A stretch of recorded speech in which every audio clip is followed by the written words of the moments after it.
And of course, yet another Tuesday, we welcome you, our dear brothers and sisters from wherever you're watching. This is Vito Africa. Remember, this is home where we inform you, we educate you, we entertain you, and we give you what you need to be given. I am Rehema Masha. I am Jack Wanje. And then, here we are to kick this show off. This is Speaking My Mind, and we are gladly here to kick the show off. Yes, and remember we are live on YouTube at Vito Africa, and you can always follow us on our different other social media platforms.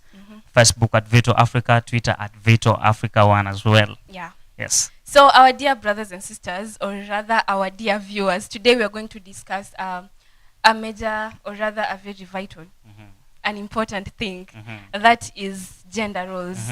So if we start, what do we understand by the term gender roles? When we mention gender roles, what kicks, or rather what comes to our mind?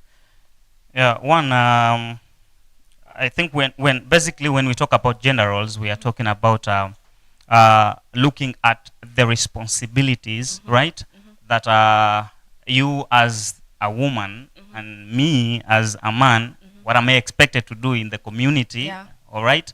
And remember, majorly talking about on an African contextual point of view, I think it is what is perceived to be the rightful thing for a woman to do, that of a man. Of course, centered by the term gender, of course, it's gender is basically how someone is, either male or female.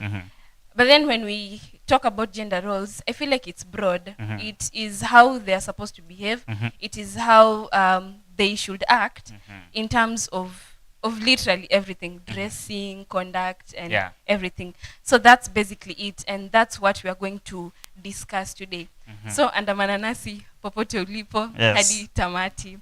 Yeah, so now let's start by asking, or rather listing, or discussing na outline all those things, the factors that affect these gender roles. And when we start, let's talk about the female, or rather the family structure. Yes, so please tell us how the family structure affects. One, I think in a family, one, we have the father, right? We have the mother, and we have the kids, and of course we have male kids, female kids as well. Now, looking at looking at the structure of a family, everyone in that family is expected to do to be able to do something, right? As the father, right? Now, one, probably if we could talk about the role of provision in that family. It is expected that the father should be the provider of that family, right? And we are having, and we are also having who is supposed to be taking care of probably of the family. Most probably, it is the mother who is expected to be taking care of, the African way of the role of the one who is supposed to take care of the family. Usually is the mother of the family. They say the mother is, I don't know, is the pillar or what of the family. The neck. Yeah, right. So we are having the family. It's a very important factor which brings about how these gender roles are supposed to. Okay, when we are talking about the family structure, family structure is basically the composition. Right. How many members make up the family? How many male members and how many female members make up the whole family at large?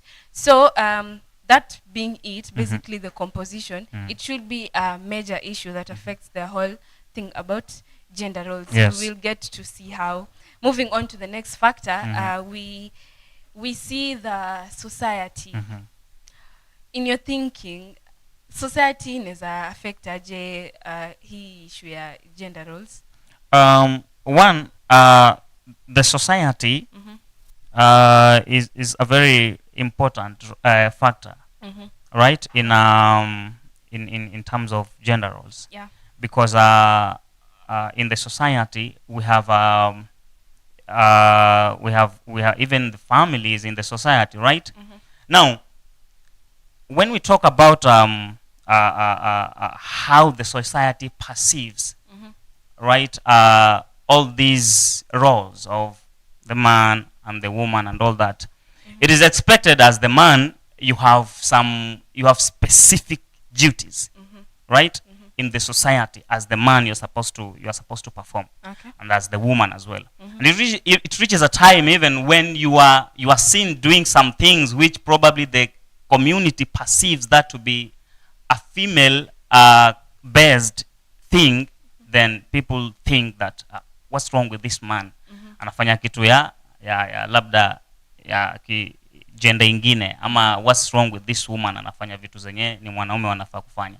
So the community thereof comes in as one of the very important factors when it comes to gender roles and all that. So it's basically the societal expectations and the norms that have been kept across by the society so that people follow. Yeah. So now let's get to the nerve of this whole discussion. Let's start giving examples of these gender roles, or rather the duties that are supposed to be done by the two genders. Or is it gender? Whatever. So yeah, here we are. Let us start by checking on this key thing, or rather the first example being cooking. Cooking was an activity or a duty, yes, or a responsibility of the women. I think it is still I don't know, it's still a responsibility. Yeah. Why should you say it's still? Today things have changed. All right. Yeah, but let's stick to the African setting, of course, where we now see it was so rare, or rather it was ni taboo, ama ilikuwa ni it was unheard of, you know. Thank you. It was unheard of. you can't find a man cooking. Exactly. Yeah. Unapata ilikuwa ngumu sana kupata mwanaume ameingia kwa jiko, ako hapo na mwiko na mafiga, ako hapo anachakana ama anapika sima. The man will go out in the morning. Na ataenda atazunguka, akirudi chakula iwe imepikwa, imeiva. It was expected, yes. Right? But then kupata mwanaume kabisa ameingia pale jikoni hata anapika, ilikuwa dhambi. Yeah. It was a sin. I think was it disrespect? I think it was viewed as disrespect. Why do you think it's disrespect? Because a man going to the kitchen to cook, ingekuwa ni society sahi ya memes, ingekuwa ni ile tunakuona unapika alafu tunakwambia you know you can be prosecuted for that, you know. Yeah. But then so it was expected that women were the ones who were supposed to make meals for the family, of course. Yeah. Cooking, kicking it, or rather going to something else, we talk about working. We have outdoor duties, or rather work, na pia kazi za ndani ya nyumba. So what's your take about that? One, all right, even before we go to that, I want us to look at this role of cooking even today. In as much as we are we have gender equality today, you will find many men, a very bigger percentage of men, don't love cooking. Okay? Don't like cooking. I won't agree with you on that. A bigger percentage of men today, even though we have gender equality and all that, cooking is not very easy for men. Many men don't know how to cook, you know that. Speak for yourself. Many of these guys who know how to cook, when you were trained cooking, not really, wakafanya kazi mahotelini and all that. Right. So men with cooking, it's been like an issue, okay? It has been an issue. Ukiona mwanamume anajua kupika maji, tengeze maji iive, labda chai, unajua chai ni kitu rahisi, alafu na sima, unajua sima sasa ndio kangumu mwanaume anafaa kukula. So hiyo ndio kitu muhimu sana mwanaume ajue kupika. It's not easy to find a man cooking rice, chapati and all that. Okay, so thanks for telling us more about yourself.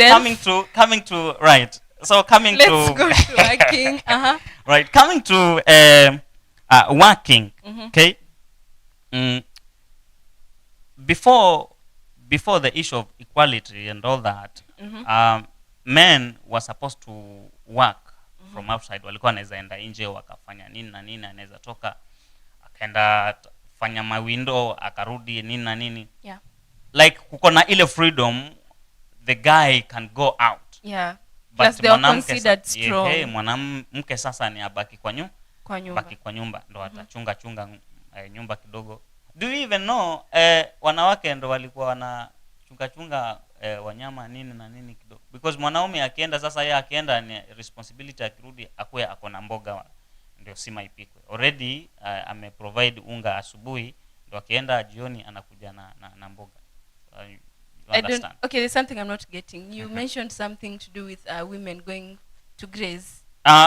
Right.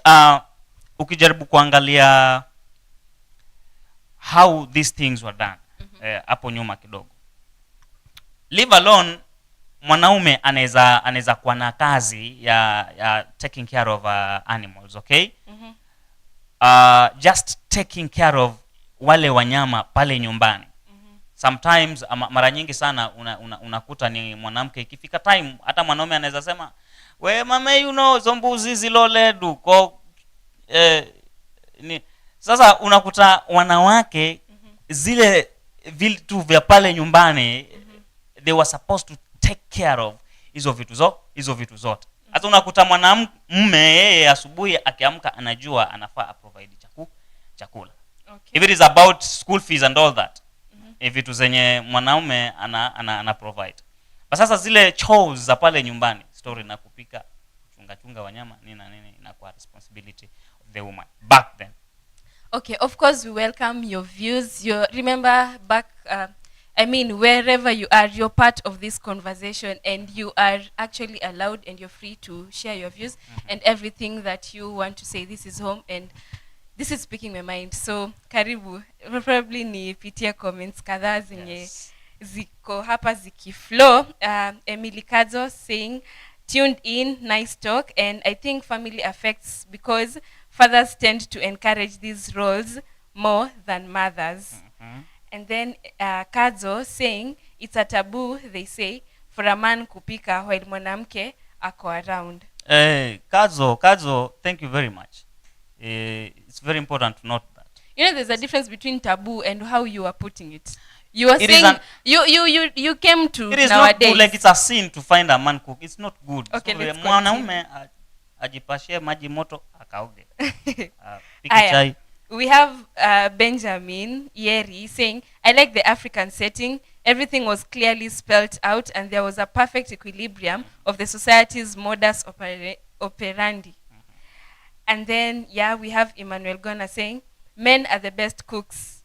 Take this to KCB and get yourself alone. I love this. I think I should read it. So, I think I'm audible enough. Jackson. Okay, read your Emmanuel Gona here is telling you that men are the best cooks. Take this to KCB, take this to bank. Emmanuel Gona, he's one of the guys. Mi sijasema wanaume hawapiki. Nimesema a bigger percentage of men. So Emmanuel Gona is one of those guys from that smaller percentage when you wanapika. So it's not a problem. I don't and then we have Gona saying, huyo kijana anasema men hawajui kupika, sijui ni wa wapi. Well, unajua nyinyi. You don't make breakfast in bed. Haya. Rema, when we talk about that, I understand you very clearly. How do you understand? Breakfast in bed. I understand that, lakini sasa mwanaume afai kujua breakfast ni nini. Hafai. Breakfast ni mimi qualification. If you don't know how to cook, don't get married to me. Don't even come close to me. It's a qualification. Let's now reason out. Breakfast ni kitu gani? Si ni chai? Hapana. Chai. Breakfast si chai pekee. Mayai mimi najua kuchemsha. Uweke kwa maji ichemke kidogo, uweke kwa nini nikupelekea hapo ukule. Bread ni kitu naenda nunua hapo kitu kidogo. Now cooking, unajua when you talk about breakfast in bed, it's something anyone can do it. Ni mkate, mimi isieti sijui kupaka blue band na jam. Niko nayo blue band napaka kidogo na kuwekea mayai kidogo nichemshe nikuwekea. For your information, in today's society, a man who knows how to cook is a turn on. We are looking for those men out there. No, I think it's strong. Aya. It's wrong because many of those guys Okay, ambao wanaachwa huko nje ni jamaa wanajua kupika. We won't agree on this. Mimi jua kupika. Haya. And then we move on to the comments again saying, Benjamin Katana saying, ni marufuku kusema mwanamume hajui kupika. Aki, thank you so much my audience. Thank you. I know Benjamin. I know Benjamin Katana. When I talked about is a friend of mine mwenye amefanya amejifundisha cooking college. Huyo friend yako hapa na kuruka kipetero kiesu. Aya, and then tuko na Emily akisema nowadays things zile tunaona ni role ya women and men wanazifanya poa sana, like cooking, plaiting hair, etc. Yeah, unaona kama activity ya kushuka nywele. It was initially a women thing, but then right now we have men who do. We have men in the salons, and it's actually because they do the services better than women. Enjoyable. Do you even know ladies when you wananyoa they do it better than ukienda pale ukikaa ukiguswa na women venye unajua mkono ya mwanamke vile iko akikushika kichwa hivi unasikia nini, lakini unasikia nini? Mimi bora tu kichwa yangu iko sawa, sina shida. Sawa, acha nisome comments tatu za mwisho kabla tuendelee na discussion. We have cards saying okay, hiyo nilikuwa nishasoma. Gona anasema mwanamume hafai kuoga maji ya moto. Mbona kijana anachemka? Sasa si lazima mwanaume aoge maji ya moto. Lakini wako wenye wanaoga. But it's scientifically ndio na so like recommended that men should do cold baths. There's no problem with that. Of course si lazima na si wote wenye wanaoga na maji ya moto. Nilisema mwanaume chenye anafaa kujua kufanya ni kuchemsha maji moto. There's so many things unaweza fanya na maji moto. Unajua unaweza chemsha maji moto na ukaweka nini chocolate. Nitarudia comments zako baadaye. Let us go on with this discussion. I guess it is getting interesting and much more interesting. Yes. And yeah, tuendelee hivyo. So tukiendelea kulikuwa na pia duties, okay, not really a duty. Tumesema pia gender roles ina deal ama ina involve mambo na pia behaviors. Yeah. Si ndio? Aya. So kulikuwa kuna the issue of sensitivity. It is considered that it was considered that men were the ones who were supposed to initiate intimacy. Yeah. By that I mean mwanamume ndo alikuwa anafaa to make the first move on a lady ama to show that interest, to show the first element ya interest to a woman. That means kama kulikuwa na something to go on between a guy na mwanamke, mwanamume ndo anafaa kuwa ameianzisha, si mwanamke make the first move. Hata saa hiyo ndio inafaa kukua. Unakuta hapo zamani when you hear about a relationship then you get to know mwanaume hapo alingangana, alifanya like alisweat. Yeah. Because unajua wanawake walikuwa na hiyo notion and it was in their brain that wewe huwezi fata mwanamume. So ni mwanamume akufate. So mwanaume anafaa akuone, akupende, apendezwe na kila kitu na wewe, sasa aanze kukufata.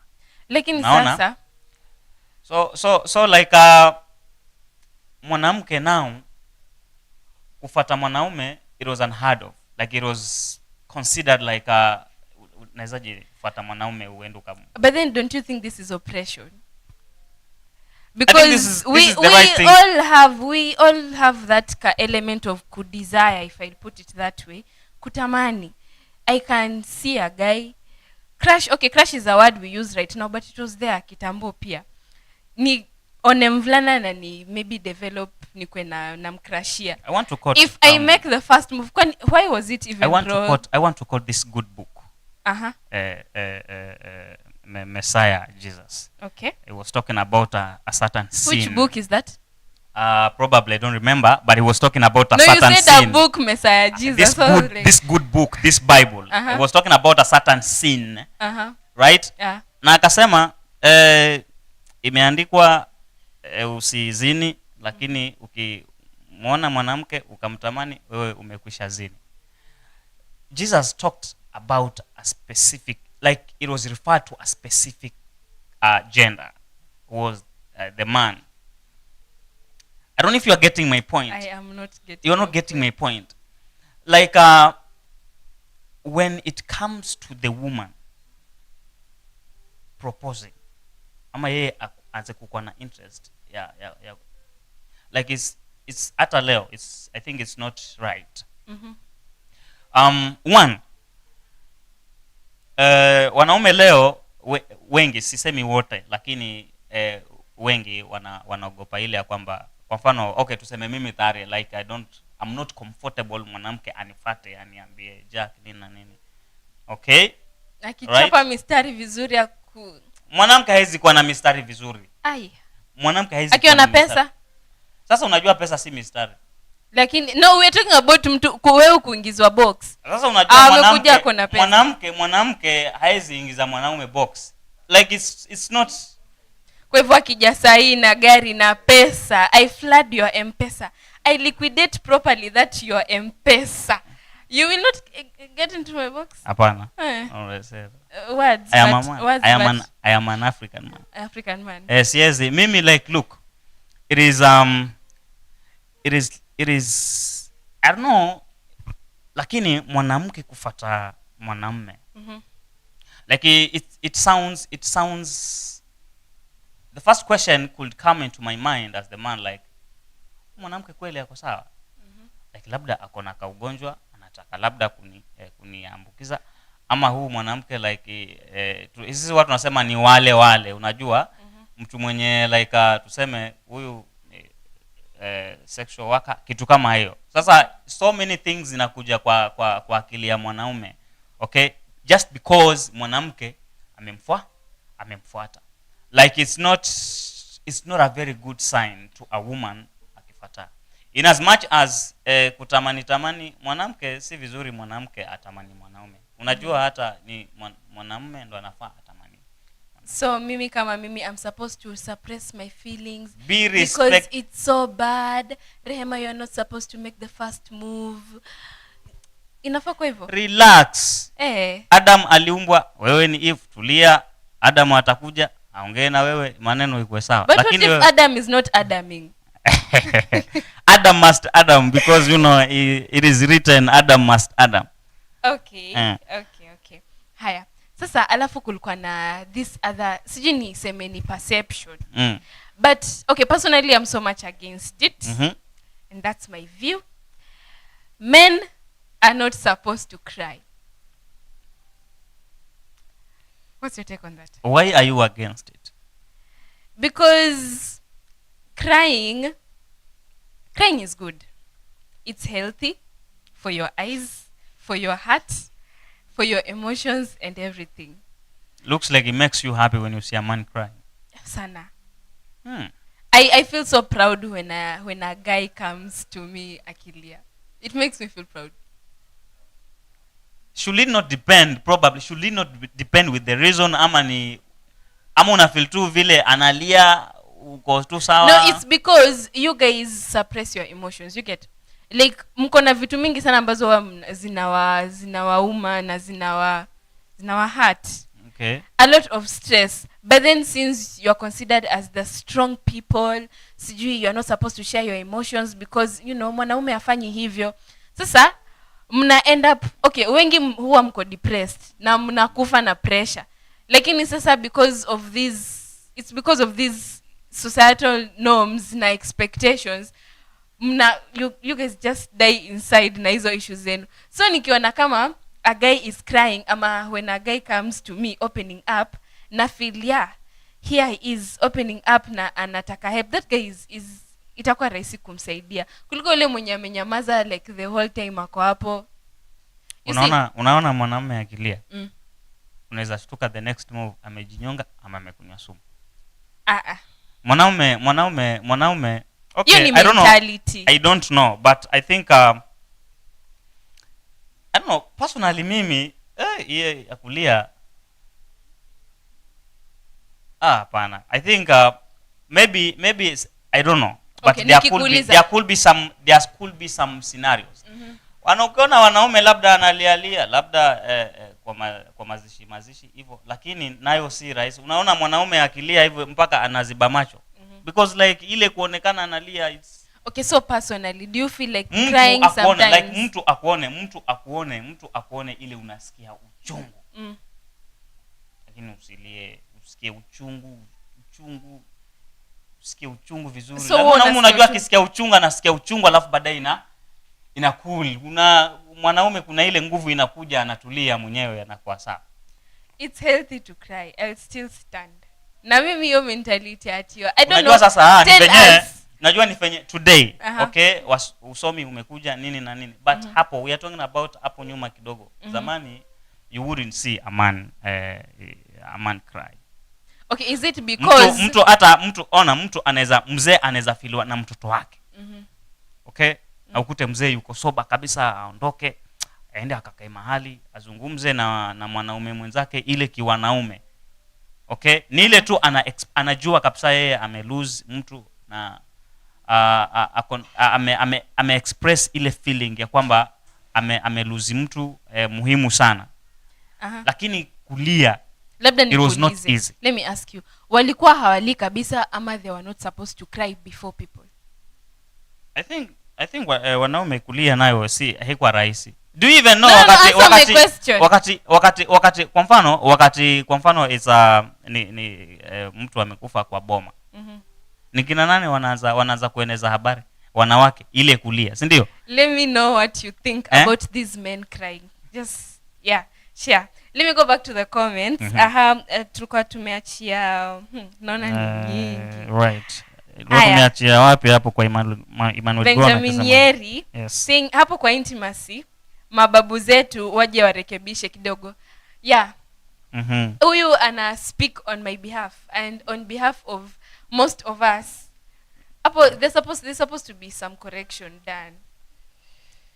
Si mbaya like hakuna mtu mwenye anaweza kujudge Rehema because express your feelings. Okay? Lakini subiri mwanaume akupende vizuri, aje aongee na wewe, maneno iko sawa, si ndio? Alafu kuna honorable Moto Andrew. Hebu nisomee. Anasema however ikuje ama namna gani? Mbona Magalde Mateseke akuje ajieleze bwana. Alafu akasema Rehema usiogope, wewe make that move, thank you. Permission granted. Sasa wewe ndo nakusikiliza sasa. Wewe ndo umenipea say na go ahead. Benjamin Yeri anasema in an African setting women walikuwa hawaruhusiwi ku make moves. But it depended on the status of the woman. African women of higher status would make the first moves, lakini kwa hao wengine noma. By the way, thinking of high status, una imagine kama for example place kuna kingdom and such, ilikuwa inafanywaje? Where we have a queen ama mtu kama princess. Ni wa Nigeria wanaweza jibu hii, but who is powerful between the king and the queen? Okay? Or unless you have the queen as the head. Unajua you could have the president being female, alafu yule bwanake si president yuko tu. Okay? Lakini the roles za job zinaka different kidogo na roles zile za nini. Who is the head in that family? Okay, who is supposed to make the decisions in that family? Wewe kama ni rais, tuseme wewe Rehema ni rais wa Kenya, you will perform your roles as the president of this country. Labda mimi nitakuwa niko cool hapo kama mimi ndo first man. Okay? Nitakuwa niko cool. Sionekane hakuna mtu ananizungumzia because you are performing the roles as the president. Okay? Labda anamaanisha upande huo. But now having the king and having the queen, I think hata tukiangalia tujaribu kulearn from easy movies za Nigeria. Nigerians, I think they have this kingship and all that kind of leadership, right? And mara nyingi huwa ni yule king ndo ako na authority. Queen ako hapo because hata ukiangalia queens mara nyingi they don't have authority. Hata ukiangalia the biblical kings and all that, queens hawakuwa na authority. In fact, queen alikuwa hadi aitwe. Can I cut you short? Okay, hadi aitwe ndo afanye nini aende kwa king. But kings have the authority. Like hao ndo wako na say that. Okay. King. Thank you. You know, I've been smiling throughout. Not because of what you are saying, but okay, because of the comment that I'm going to read over here. Rita Thoya anasema, Rehema, we are together. Okay. Men cry you. I hope nimeisoma vizuri. And then anasema, it's good for your health. At least you can understand what you're passing through, and it's easy to get help. Thank you so much, Rita, for backing me up. Nakuunga mkono sana. Aman. Nitakupigia makofi hata. Look, a man does not have to understand what he's passing through. I don't think Rita asked your opinion on that. But I think it's kind of a clarification. No? A man does not have to cry to show ya kwamba ame understand. You tushamaliza, agree you guys. Sawa. Mlie. Honorable Moto Andrew anasema sasa mwanamume akilia, how do we differentiate between a he and a she? Hata umeoa na mke wako aone tu unalia, hiyo ni unyonge bwana. Acha nikwambie, huyo mke wako kama ni msaidizi mwema na anajua, atakuja atakubembeleza. Kwanza you will feel much more loved. Utasikia mapenzi mengine yenye hujaisikia. You're crying and then your wife comes to the bedroom na anakubembeleza. Men, don't take this serious. Unajua ni makosa. Why? Because you know why? Ni makosa. Why? Because Rehema, kumekuwa na shida kwa nyumba yenu, right? Nyinyi nyote mnalia. Sasa nani and you know when women cry, like they cry like there is no hope anymore. And you want your man now to cry like there is nothing you guys can do. Like when you cry, when you cry, you must be there to at least let me tell you, unajua sijui mbona tuna revolve, and let's use the man is not supposed to cry. The man is not supposed to cry. Okay, wait. On a very serious note. Wait. Let's cite the Bible. John chapter 11 verse 35. What does it? Jesus wept. Let's continue. Where? Okay, and then we have Emily Kadzo saying, any objection? No objection. Mwanaume nayo kulia haikai romantic. Kulia ni kwa madem. Huyu ni Emily. Emily, unajua Emily is one of sasa Emily hii maneno anaongea ndio sawa. Okay, alafu akaendelea akasema watatafuta kitu kingine ya kupunguza stress zao haki. Jack, utaliaje sasa? Alafu akatuma laughing emoji. And then Kadzo akisema Emily says it clear. But it's good to cry, inasaidia. Of course. Rita anasema Benjamin, hiyo sio unyonge. Alafu Emily, you will not contradict. Emily should not contradict us. Emily akue straightforward. But we are here to aseme kama okay, Emily aseme kama mwanaume asilia, because sasa anasema mwanaume asilia bado anasema she is speaking her mind. Yes, thank you. She's contradicting her mind. Whatever. She is saying her mind. Emily, you're free. Rita Thoya says Benjamin, hiyo sio unyonge, unajisikia. I think you read this na bibi kukuona unalia, she will support you. Si ati atakuandamine, wewe ndio baba wa nyumba, but when in pain, release it. Thank you so much. Emmanuel Gona says in fact we should get clap, but yeah. Emmanuel Gona says in fact we should get ule mwanamume alisema tunalilia kwa choo afanywe ile kitu. Alafu hapa kuna mwanamume hafai kuonekana akilia. Rita Thoya anasema you welcome Rehema. Rehema, we are talking the same language. Men cry, release it. Asante Rita, Mungu tu akubariki mpaka useme ni basi. Unajua sawa. Alafu Benjamin Yeri anasema after him weeping what happened? Kilimramba. Me I don't know. Huyo alikuwa anasema men should not cry. And me I'm taking reference from Jesus. He wept, and that's my point of reference. Na hiyo tumemaliza tu hivyo. So mimi nisiambiwa wanaume wafai kulia. I think men are supposed to weep. They're not supposed to cry. Weeping is different from crying. It's one you see, that's what the Bible does not talk about cry. It's the same concept. Unajua mwanaume weep ni ile lakini kulia nayo ni ile machozi. Nini Biblia Kiswahili inasema na Yesu akalia machozi. Yeah. Haya, sasa tukiendelea pia kulikuwa kuna role Kiswahili. When you say it, tuendelee, tutashinda hapa. You will never succeed. Emmanuel Gona says men kwa debate. Don't you try to cry. Okay. This is a free a very free piece of advice. Don't try this. Where? At home. Men should not cry. Aya, tuendelea basi because mi naona ni kama tutashinda hapa. Kulikuwa na pia another thing yenye pia ni it's a major thing about marriage. Tukiangalia kwa setting ya marriage, okay, of course kuna responsibilities kadhaa zenye maybe zingine tumeshazisema hapo, but then let us look at something to do with provision of needs. Men were considered as the providers. Needs za pale nyumbani, tuseme kama chakula ama any necessity yenye ilikuwa inatakana pale nyumbani, they're the ones who were supposed to provide, while women were supposed to be there so that they are provided for. So let's what's your take on that? Do you want the man to provide? Of course. Okay. Nani hezi taka kuprovideiwa? So like unaona hata sahi imeingia kwa wanaume. Wanaume wana provide. They are supposed to provide. That is like I think it is inborn, okay? Hai si kitu yenye ilikuja tu wakikuwa wakajipata hapo. It is inborn.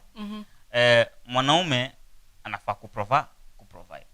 Na hii ni kitu yenye it has been passed across through generations to generations. Hata sai mtoto akizaliwa unakuta anajua mimi ni mwanaume, I'm supposed to provide. That is why unaweza kuta mtoto ni kijana tu mdogo hivyo kwa nyumba, lakini yeye anaweza toka akaenda tafuta kijishuli, huwezi jua.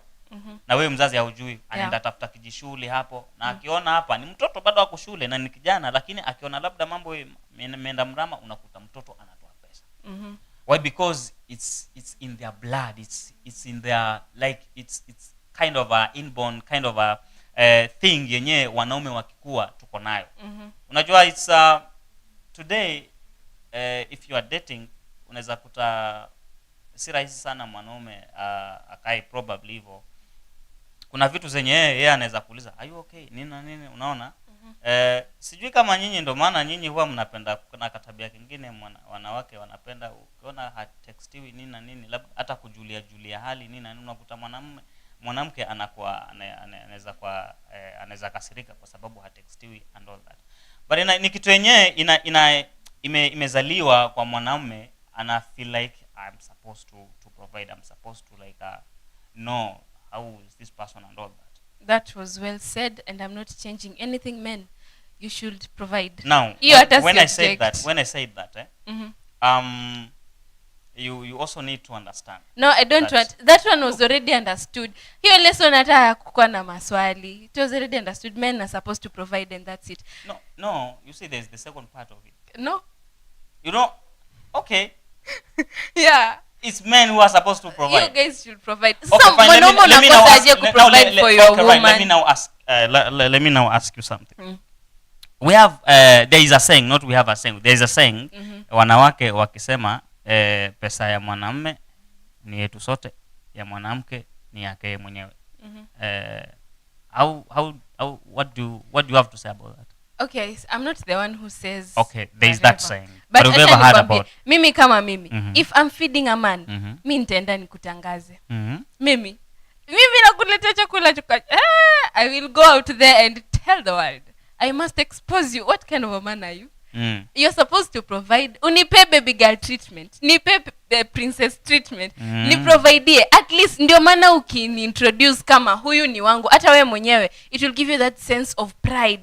Unaona like mimi ndiye namtunza. Ukimwangalia hivi ukimintroduce kwa ananyirika kama unajua kabisa I'm the one, you know. Lakini sasa what confidence will you have as a man ukitoka huko nje alafu ati mimi ndo ninakupea chakula mimi? Wewe mprovide uko nje wanaume. Vile unatetea hiyo point. Yes. With the whole of your heart. With the whole of my heart and my everything. Right. Haya, alafu pia kulikuwa na men naturally walikuwa wana expectiwa kuwa the ones who are okay, women were expected to be humble ama docile, while men when it was matters emotions au ndo walikuwa wanakuwa allowed to express that they were angry. So me looking at that, Okay, again mi nafeel ni kama pia ilikuwa operation, cause mimi kama woman I'm expected to be humble and to be submissive, and I'm not even supposed to show that I'm angry. What's that? There are some things zenye zili cause hiyo nini ikuwe hivyo. One, when we talk about the man being the head in that family, okay? Yeah. Now the woman being submissive. When you are submissive, you are not supposed to raise your voice. Are you going to be submissive and then raise your voice? So, that aspect of the woman being expected to be submissive, it made the woman like be that humble, who is not supposed to speak anything, who is not supposed to question anything. And that is why mwanaume alikuwa if it's in terms of getting angry, ni mwanaume ndo anafaa akue angry. Mwanamke hapo kitambo, mwanamke ukiona ako angry, ni watoto. Watoto ndo atakuwa angry na wao awachape and all that. But sasa looking at it, sasa ni mwanamke amekasirika, ili amekasirika yake yote, mwanamke atenda kaa chini alie. Hebu tuendelee discussion, because mi na feel ni kama nitakupinga the whole time. But yeah, okay. But that is how it used to happen, sindio? Because ukijaribu kuangalia venye women used to behave in terms of expressing anger, mwanamke better alie. Okay? Akae chini alie ndo a express kwamba mwanamke naye ukiona umemuudhi hadi analia. Utaona ana feel like sasa huyu mtu amejua mimi nimekasirika. Lakini haikuwa rahisi sana ile uone nini hapo kitambo. Hatusemi sahi, hapo kitambo. Okay, that was a lot of outlining na kulist ya gender roles. Tuangalie ilikuwa na umuhimu gani? Like, why should we have these defined duties for this male na female? Like, mbona tuko na hiyo? And basically I think ilikuwa that way for clarity. Yeah. Ama pia ile tu ku create a roadmap on what is expected of someone, so that you grow up as a female knowing that my duty is to take care of the family, my duty is to get up in the morning, sweep, make sure there is breakfast, nipike na kila kitu. Na mimi kama mwanaume I'm supposed to go hunting and everything. Like, just for clarity, na pia at least kutakuwa na peace. There will be peace, of course. We reduce commotion na hizo vitu zote. Ndio sasa hautamka asubuhi uanze kuamsha kijana wa kiume amelala huko, inakuwa ngumu sana. Unamwamsha aje afagie, lakini inakuwa ngumu sana hadi asimame aende akafagie. And of course, yeah. So importance yake ilikuwa tu hivyo, just for clarity na kukua tuna harmonious living or that. But then pia ebu tuangalie, don't you think like pia hii ku specify duties male na female ilikuwa pia kind of na disadvantage.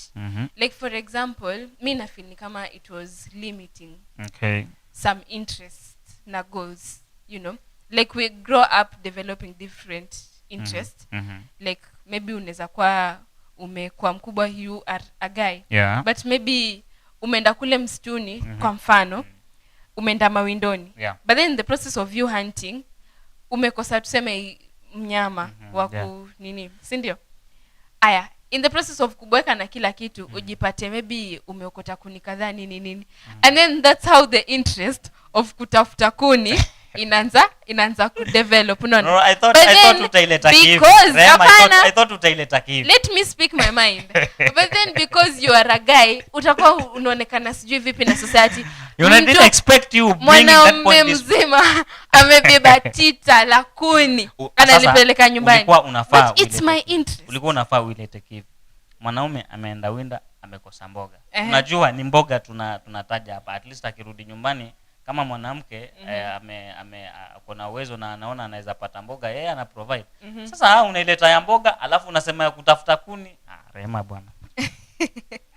Anyways, since will help us go through the comments as we wind up, because again time is not on our side. Yeah, so we had Emmanuel Gonas who said, "Men, don't you try to cry." Tena akasema after Jesus wept, what happened?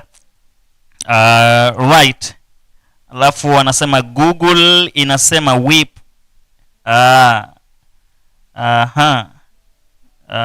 Whip ni ku ni kushed tears. Alafu men should not whip. All right. So Benjamin Yere anasema yani Rehema, hizi gender roles nyingine za mababu umezikataa, lakini ya kuprovide unaikataa. Why the imbalance? How can a crying mind provide? What will he provide? How will he be able to protect you? Kulia na kuprovide sasa hata zimeingilia aje? Wewe lia ukitaka kulia, time yako kuprovide ukienda provide for me. When it's time for me to give you emotional support, I'll be there. I'll be glad. And then do not expect. Look, do not expect. No, do not expect nyinyi mko hapo wewe na yeye. Alafu nyinyi wote mnalia. Alafu yeye he will not. Unajua ona, it is natural. Because akilia na wewe unalia, he will not. Na wewe unanyamaza, yeye analia. Okay, tufanye hivi. Mtalala njaa, you will end up providing. So a man should not. Hiyo itakuwa discussion na siku nyingine, we deal with how we manage our stress. So that the man should not cry. Milikazo ni kuprovide, kwa hiyo lazima watu wajue. Okay. Kama unalishwa unataka watu wasijue aje sasa. Lazima kujikaza, otherwise utajikuta kwa status, of course. Then Rita Soya akisema, Benjamin, let me tell you, by crying it will help you be fine and man up. Go out and provide. But by not crying, you will be emotionally broken and won't be able to provide. Thank you. And then we have Moto Andrew saying, men, no crying. Men, no crying. Men, no crying. Yeah. No, nimesoma vibaya, men, no crying. Men, no crying. No. Aya, tumalize. Men, no crying. Honorable Moto Andrew anasema, unaonaje kuni ati umeboeka? Unatafuta kuni, mwanaume atafute kuni. All right. I was giving an example, lakini pia that example was so relevant, it made sense. Hapana, hiyo example umeileta kimakosa. Anyways, wewe umesema kutafuta mnyama, alafu sasa ulikuwa unaendelea hivyo kutafuta mnyama. That mnyama. has been speaking my mind. Yeah.